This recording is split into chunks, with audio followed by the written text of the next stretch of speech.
It's my 29th birthday, and I feel like I don't have my shit together at all whatsoever. My 29th birthday has been kind of distressful. I got off the phone with my mother, who was supposed to wish me happy birthday and wish me a nice day.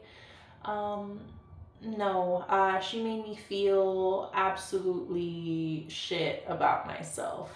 But I guess I just wanted to reflect on 28 and everything I've learned in the past year. It has been a very eventful year for me. I also wanted to start documenting my life on this YouTube channel, kind of start posting these video diaries. I was pretty emo about my birthday coming up because exactly a year ago I had a completely different life.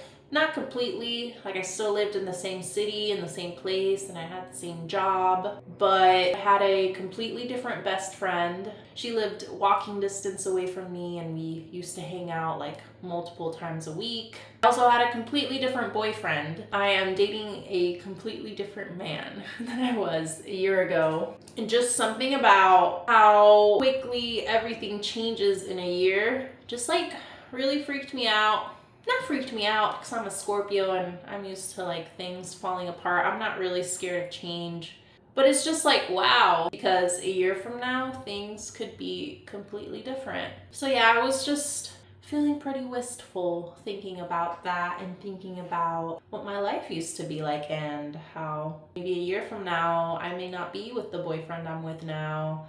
I may not have the friends I have now. And that can be kind of scary to think about. But also nice because I do not want to be friends with the girl that I was friends with a year ago, and I do not want to be in a relationship with the guy that I was in a relationship with a year ago. So that friendship and that relationship literally ended within the span of 2 weeks. Yeah, it was pretty devastating.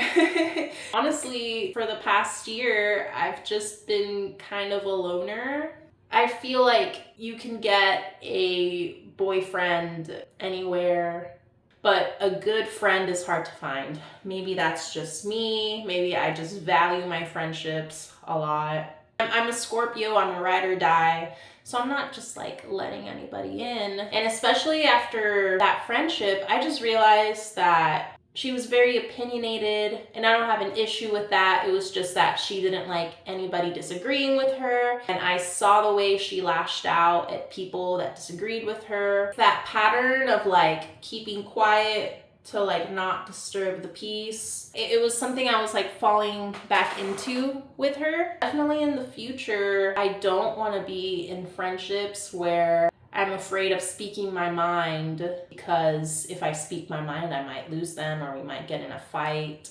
The people you surround yourself with on a regular basis really do help mold the life that you want to live. For example, I am somebody that likes to go out, not necessarily like go out partying and drinking, but I like to go explore the city. I like to take train rides to a different town. I like to take little road trips. I like to explore different places, new places in the city. And my former best friend that I was hanging out with all the time was a total homebody. That's fine. But because she's a total homebody, in order for me to hang out with her, it was always on her terms. I always had to hang out at her place, or we could only go to like the dog park because that's the only way she would hang out with me if I joined her while she was walking her dog.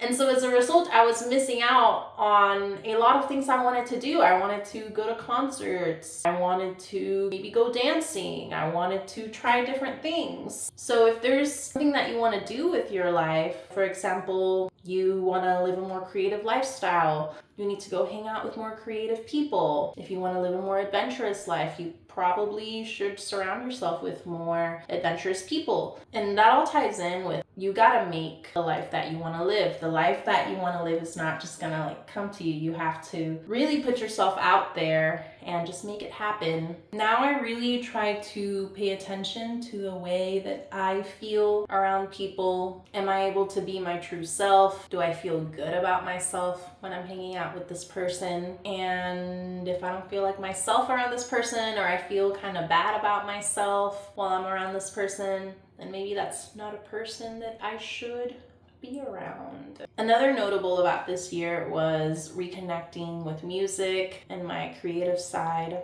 So I've been a classically trained musician ever since I was 10. I went to college for music. And there were also other things about that music world I was a part of that I just didn't like. I felt like my peers were really judgy, really judgmental people, and I felt like I was constantly being judged and expected to be perfect and expected to be someone that I'm not. I have kind of a crass humor. I don't like being told what to do, and that just doesn't work in that world. I was just completely burnt out on music. So I quit music cold turkey. Like, I didn't play my instrument. I told myself that I was just straight up not gonna do anything music related ever again in my life. Like, it wasn't like, oh, I'm gonna take a break.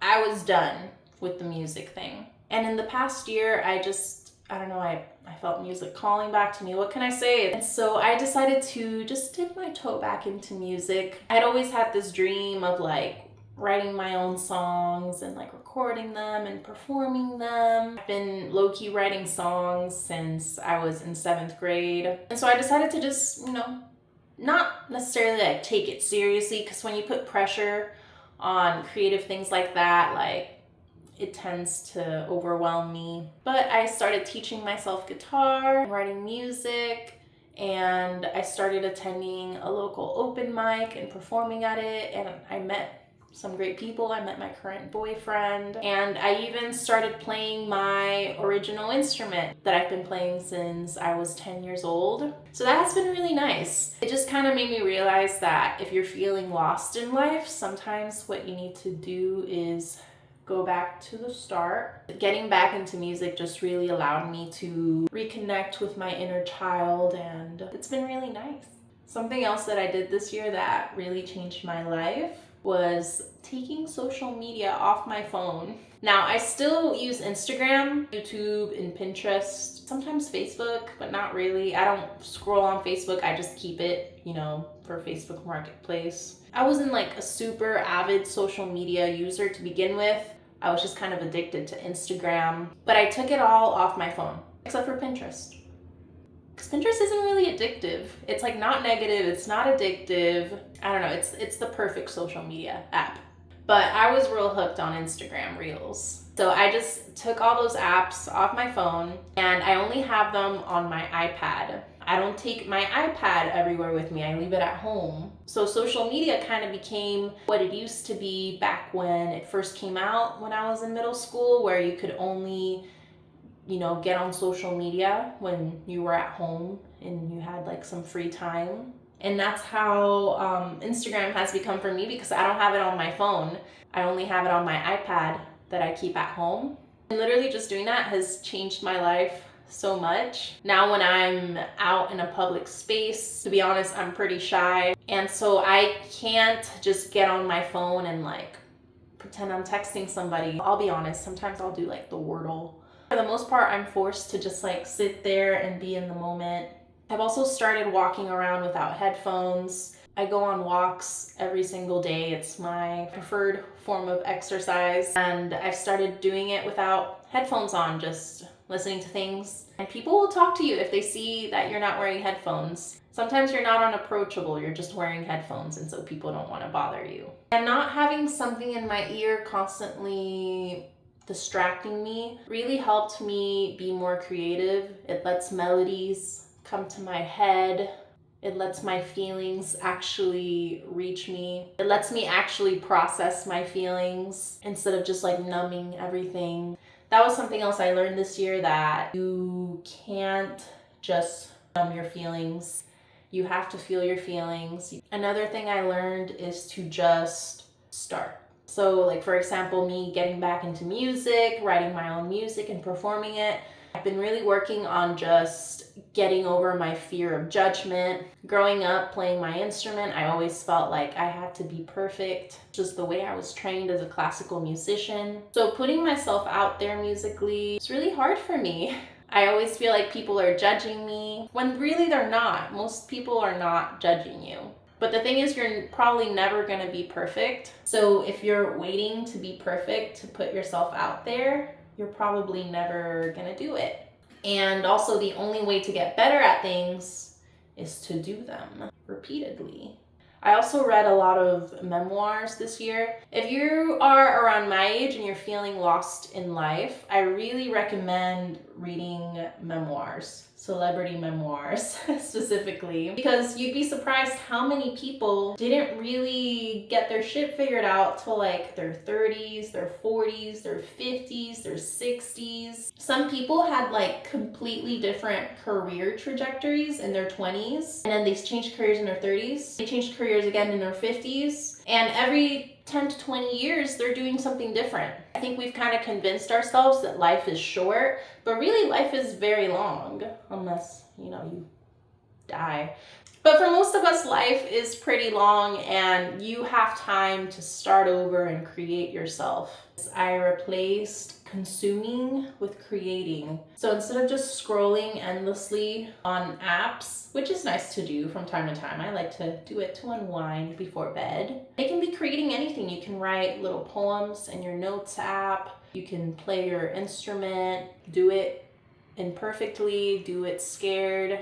The only way that you're gonna live the life you wanna live is by living it. And that's something that I have to remind myself all the time. Whenever I'm like feeling stuck, it's like, I can literally change this. I have control over this. The time is gonna pass anyway, so just start on your dreams. If you wanna be a doctor, but you're 30, I don't know how long med school takes, like 10 years? I don't know. But the 10 years are gonna pass anyway, so 10 years from now, do you wanna be like deep in med school working your way towards the dream? Or would you rather be in a place where you're like, ugh, man, I wish I had gone to med school? So that's something I've really learned this year. It's that it's never too late. And it always helps to have things to look forward to, whether that's hanging out with a friend, an open mic, a trip coming up at the end of the month, even if it's just like a little weekend trip to a different city. And yeah, I think that's the YouTube video. I started filming this video like pretty emo, but like just talking it out to a camera was honestly really therapeutic. My therapist has been on vacation for the past like 3 weeks. It's been awful. I'm like, please return, please come back, I need you. So yeah, thank you guys for being my replacement therapist. But yeah, I'll probably do more videos like this in the future, just talking to the camera. I hope you guys like it, and if you are around my age and feeling lost in life, know that you're not alone. I am right there with you. And yeah, that's it. The end.